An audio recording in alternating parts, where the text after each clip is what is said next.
everybody. I am your host, Tennessee Starter. If you are new to my channel, I welcome you in. I hope my Wildflowers are tuning in to me tonight.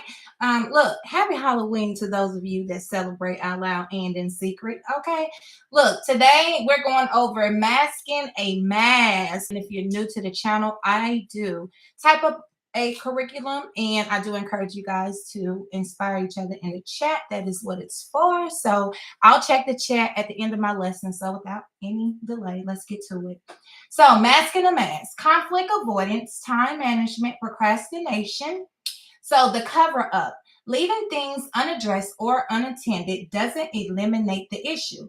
This can be the way you feel as a man, woman, mother, father, or as a husband or wife. And this does not exclude children, but I just thought I would make a point in addressing the most common terms and who has the majority of responsibility out here. And a lot of times it's the older crowd, 30 and up, maybe even 25. I ain't taking them from y'all. I'm just saying. So masking your thoughts or feelings for any reason interrupts your ability to find resolve. Addressing the cause is the remedy. So no matter how much work we put into masking something, it does not take it away. It actually makes that pile even higher because we are layering it with all these different things and with time included, on top of us continuing to live our lives, we are adding more drama on top of the mess that we have not uncovered or unveiled and started addressing and started working through. And so you want to keep that in mind when you're thinking about some things that you may not be taking care of, in a timely fashion. So masking can affect your overall state of being, mind, body, spirit, and soul. So when you think about adding on to things that you already haven't taken care of, that tends to weigh on you mentally. Anything that happens in the head, it starts developing in the body. And then it starts expelling itself in other ways, such as sickness, and a lot of people that have not taken care of one thing end up being physically ill simply because they have allowed something to fester in an area of their life that they did not take care of or handle. So I know when things are left unresolved, you can actually make matters worse. One thing I know for certain is that we may not always do what we need to do, but we're going to always do what we want to do. And we can see that in our own lives if we're being honest with ourselves. Having said that, observing your situation from the outside looking in may give you a better view. And this puts me in mind of I recently met. He and I were spending some time talking, just doing the basics. I told you guys, run those assessments on people. When you're first getting to know somebody, that is the best time to have a conversation with them and to cross all T's and dot all I's, because after the first 2 to 3 weeks, you ain't gonna get no truth out of them if they didn't come for honesty, if they did not come to actually see what you are about. You got 2 to 3 solid weeks in the first part of getting to know somebody to get them to share details about themselves that they may not say after that time frame. And so this guy was asking me while we were talking, he was like, do you always analyze everything? And I was like, yeah, like I want to know what's good. Do I fit in? Do I not? You know what I'm saying? Like, is there something I can assist with? Is there something you can assist me with based on, the questions that you answer for me? And had I told a lie or a fib, because we grew up saying fib, had I fibbed and told a lie or whatever, now I have to keep up with that lie. Guess who can't keep up with a lie? Me. That's why I like to tell the truth, because I can recall the truth. You can ask me eons from now what I said about XYZ, and I can give you at least 98% of how it all played out, what I said, and all this, that, and the other. But had I not been honest with him in that moment, I would have had to keep up with a lie, and that's something I can't do. And then I cheat him out of making a decision on whether or not he wants to continue talking to me going forward. Like, we cannot cheat people out of their decisions. We cannot eliminate their need to say, hey, look, is this an option for me? Is this a liability? This and the other, based on a lie, just to make it look good for them in that moment when, who wants to do that? We don't have that kind of time, y'all. So that's why we're talking about time management right now. So troubleshooting delays. So let me close that out. I was grateful for that outside view, because had he not said what he said to me, I probably would not have stood in the fact that I'm actually living the way I tell you guys. I'm living the way that I'm preaching to you guys, running these assessments. That was validation for me. That was confirmation that, yeah, I really am doing this work, you know. So sometimes that outside view is a better view than being on the inside trying to figure it all out. Just step out for a second, you know, see what people are saying, see what it looks like to you from a different angle, and then, you know, start to work through that mess or whatever that is. So troubleshooting delays. Busy parents, parents that work a lot, whether in or out the house, are often pulled in too many directions. Young adults, college age kids with jobs forget to tell and share and do, so they tend to procrastinate in higher numbers due to their limited experience with maintaining a productive schedule. Now, again, this is not taken away from a lot of productive younger people, but we have to look at things in numbers. And when we think about being, you know, late teens, early 20s, a lot of times we delay things thinking we got all the time in the world until you work in healthcare or you work in some field that gives you that exposure on people being young, sick, injured, hurt, and they don't have that kind of time, and they wish they could take time back and relive certain moments and make better decisions. So yeah, that's all I'm saying, that majority of people around that age group, y'all delay a lot of things simply because you think you have time. You don't value time the same way the older people, including myself, do, you know, just from having life experiences.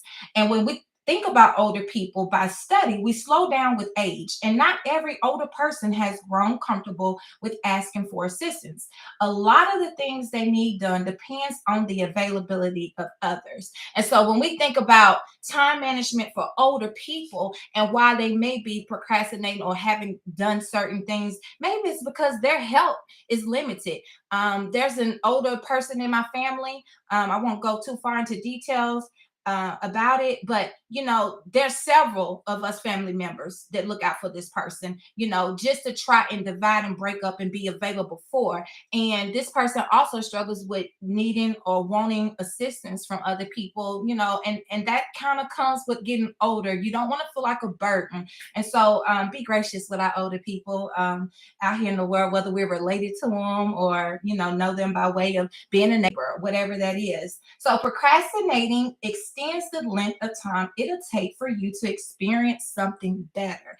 Let's tie this into relationships even. So when you're procrastinating, you're in this turbulent relationship with somebody, and things are not getting better, you know, and you delay the process of trying to rectify it so it gets better for the both of you, or finding your exit, because you guys know I preach about that all the time. If you cannot make it work, if both of y'all are not agreeing to make it work, then y'all need to be looking for an exit. And so when you procrastinate on doing those certain things, what happens is you interfere with your ability to still have that same youth and be out here still in good shape, able to meet somebody new should that relationship need to be severed and y'all need to cut ties, you know. And so you cheat yourself out of those moments. When we say take advantage of every opportunity, myself and anybody else you may have heard say it, when we say those things, it means that anytime an opportunity, healthy opportunity, makes its way to you, you have to act on that. So if you know there's somebody else that you done met and you might want to pursue this person,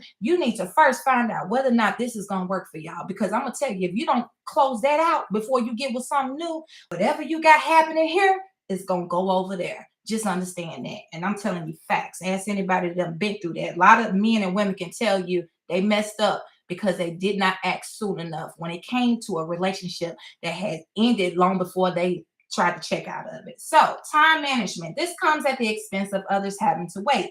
Most of us have family and friends that we're connected to, as well as the other responsibilities we have as it pertains to the titles we carry.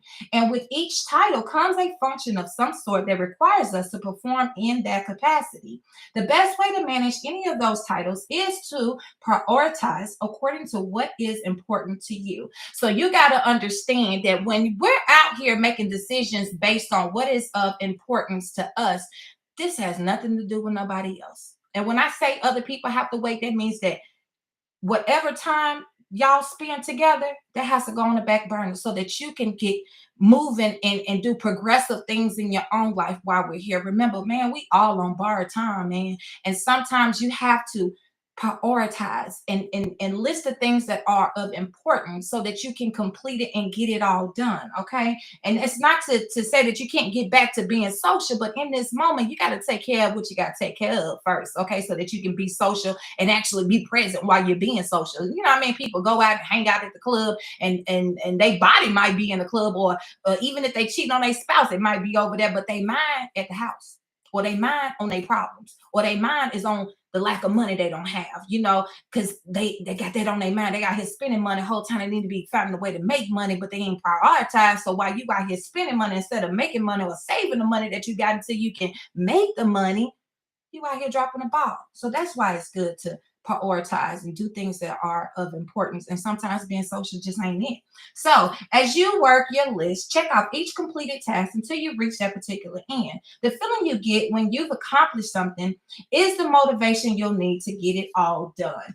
And for me, that's how I get things done. I know this expression is common, but I first heard it from my cousin, and she was like, how do you eat an elephant? One bite at a time. And so sometimes we have to take those little steps, in order to complete certain things, but it can be done. I told you guys that when I wrote my book, it took me 3 years, and then I had to do a whole nother rewrite, then had to find freelancers. It was a lot of things that I had to do. And in the meantime, with me completing my book, I had to tell my great nephews and my younger nephew that I can't get them right now. So I wasn't able to spend time with them, because I think it's very important that we are in these children's lives as early as we can and as often as we can, because they all need us to get to where they need to be as they continue to grow and develop in this world. And so I had to walk away from spending time with them. It was no real hanging out, this and the other, no sitting around talking on the phone, all that texting, this and the other. Because when I wasn't at work, I was sitting in front of the computer. I'm typing up, writing out whatever it took for me to get the job done, right? So having something to do and somewhere to be keeps you in the game of life. So keep that in mind, guys. There's so many people that are unemployed or got other ways that they make money. So they don't necessarily get up and go nowhere every day, right? So they get up at what time? First of all, my body cannot stay in a bed past a certain amount of hours without this thing probably locking up. Okay. All I'm saying is this: when other people don't have nowhere to be, they ain't got nothing to do. Imagine where your mindset is. Imagine what's going on. And some of them may not have a side hustle. Some of them may be depending on Uber Eats and this and another. I'm not degrading it. All I'm saying is, when you don't have somewhere to be, where it's taking you out of the house and you're actually somewhere doing this or being creative or whatever the case may be, man, idle hands is a devil's workshop. Y'all have heard that before. So be grateful that you got something to do. Be grateful there's a list for you to work through. Be grateful that you've been gifted with and you have acknowledge these gifts, because so many people are gifted, they don't even know they have these gifts, they don't know they have these talents, they don't know they have these things. So when you have something to do, you got a list to work through, man, that is a blessing in itself. So look at it like that and watch more of it show itself to you. So conflict avoidance, and a lot of people may not know this terminology. This happens when we choose to stay silent out of fear. We don't want to rock the boat or look like the bad guy because we're expressing how something or someone affected us. This response can also be rooted in trauma. I see this often, especially with in relationships where people would choose to say things behind their spouse's back versus going to their spouse and sharing certain things with their spouse. And when you do that, sometimes it's because a person does not want what comes back from addressing certain things with their spouse. They know how their spouse is going to flip out or may say this or say that, or may make matters worse, and so they don't say anything just simply because they don't want to rock the boat. And so when we go through those fears, sometimes it's connected to a childhood trauma where you saw your parent speak up, in front of you, and daddy or mama hit him or he hit her or whatever the case may be, or there was a divorce that took place. And maybe that scarred you because somebody said something or somebody put their foot down, so to speak, and wasn't taking it no more. And then you saw that, and then you had to live with just one parent being in the house, and that could have affected you. And that's just one example. There's so many others out there. So we also feared losing our jobs or missing out on a promotion should we speak up because of some discrepancies at the job. We don't want to lose any privileges from our parents if we share something with them that may have happened in secret. And that could be, let's say a college age kid living on campus, got their own car, but the parents pay for the car. Well, they get into a fender bender. They don't tell the parent they got into a fender bender because guess what? Daddy told you if you were to have an accident of any sort, we're going to take that car and you just going to have to get it how you live. Okay. You got some parents out here like that. So when that happens, guess who won't say anything out of fear of losing their privileges? That child. And so now going forward, all the little things that happens, this person starts to keep in secret. This is a domino effect because of the response that they might get. This could happen even in their relationships as they're getting older because they're used to being quiet about certain things because they don't want to have to deal with the backlash, right? Or they don't want to have to lose privileges or this, that, and the third. A lot of this stuff is rooted in trauma. So avoiding conflict at all costs be some people's driving point. So we fear losing a friendship with a person simply because we have different viewpoints. And that is very true. There's a lot of people out here that practice different, religions, tapped into different levels of spirituality. And sometimes it does not sit well. I even overheard my mom talking one time about how a husband and wife, they go to two different churches, two different denominations, but there's one God, right?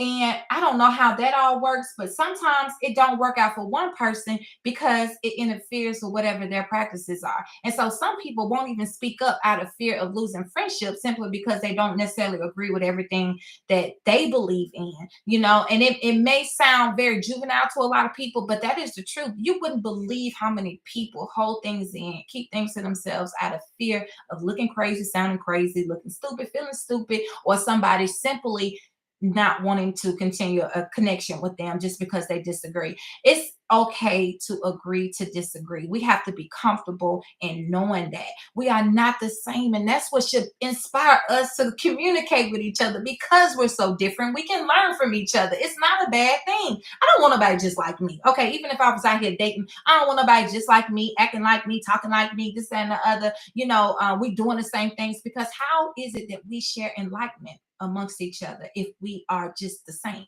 I want some commonalities. It does help to keep the rhythm, but I want to be inspired too. Show me some new things, turn me on to some new things. I mean, that's how we grow, right? And I'm all about growth. So older people, they have a fear of even sharing things that relates to them having some decline in their memory. I know this firsthand. And a lot of it is because they are afraid of losing their independence. They are afraid of somebody coming in and taking the keys to their car, taking over, their bank accounts, all of these different things. You guys would not believe some of the things that I have witnessed, just with my life experiences, and the levels I've reached when it comes to employment. I've had access to a lot of different things, right? And so you see the fear that a lot of older people have as they're getting older, and it could be natural memory loss. I mean, look, I'm in my 40s and I be forgetting stuff, okay? And I ain't got no shame in sharing that and telling that, it just kind of is what it is. I don't expect to be able to hold and keep everything up here. But when we think about how older people may be avoiding conflict out of, not even wanting to share something like that may not even be that serious, or interrupting their help, should one of or more of the people that offer them help, bring drama to them to some degree, and they don't even defend themselves. They don't even speak up for themselves. And of course, I'm talking around it because I want to make sure I'm not saying something that I shouldn't be saying out loud. But a lot of older people, because they're dependent on certain people, that may keep them from even defending themselves. It's a real abuse is a real thing. You guys need to research that. You guys need to become aware of certain things that are affecting all the people that are connected to us. And that bothers me so much, especially because I've worked with geriatrics almost my whole working life. And so when you have that type of access to how people do the aging community. It makes you wonder if you even want to get older. This is even tied into healthcare itself and how there's no real advocacy for older people. So inform yourselves, take care of yourselves. Try not to get sick. That's going to be your best medicine, is to try not to get sick and to try to keep yourself in good shape as long as you can. And so with that being said, growing older is much tougher for some of the aging people than it is for others. A person's independence is their liberation. That's how we feel free, based on the ability to move and do as we see fit for ourselves, right? And so, infinite. The things we don't spend time doing better may be the very thing we need to make it in life. Say the things you need to say without the fear of what's to come. It may even surprise you to see how many people have been waiting for you to speak up. A clear mind manages time. And so that is wrapping up our lesson tonight, guys. I really do believe that the moment we say things that matter to us, to the people who needed to hear it, the better or the sooner they'll start treating us with more respect. There's been so many conversations women have had in private where they like, they really like this dude, but he just too flaccid, he don't have enough spine, he lets them get their way, and that's how women talk. It may be cute in the beginning, but when you don't respect the person, you don't really want them, because respect is greater than love in my eyes. A person that respects you, they won't mess with a picture of you, okay? But love, that person has the potential to hurt you in ways that you may not be able to come back from. So I'm gonna take a look at the chat. I hope that you guys can take from this lesson how important it is to manage your time, to take advantage of your time, and to not be afraid to use your voice, for that is all we have, really and truly. And once a person does not respect you because you could not stand up for yourself, or you did not, show strength, a lot of times you can't get respect back. Okay. You can build on trust. You can learn to love somebody over again, but respect, once a person does not respect you, I just don't see you coming back from that. I know that I couldn't, but look, I hope you guys enjoyed this lesson. And again, happy Halloween to everybody who celebrates out loud and in secret. And to my next video, whenever I hop back on, which I do not believe I'm going to be going live again until maybe December, the end of December, but don't hold me to that. I have a lot of things that I am too working through, and I'm going through this transition in my life. So starting anew, not something new, but anew. I'm starting anew. And so I'm going to focus on that. I'm not going to delay anything else with the transition that I'm doing, as well as with my gifts. So until my next video, remember, if you guys are not felt loved anyway, you are loved here, you are thought of, and you are cared for. And I will see you guys then. Mwah. Have a good night, okay?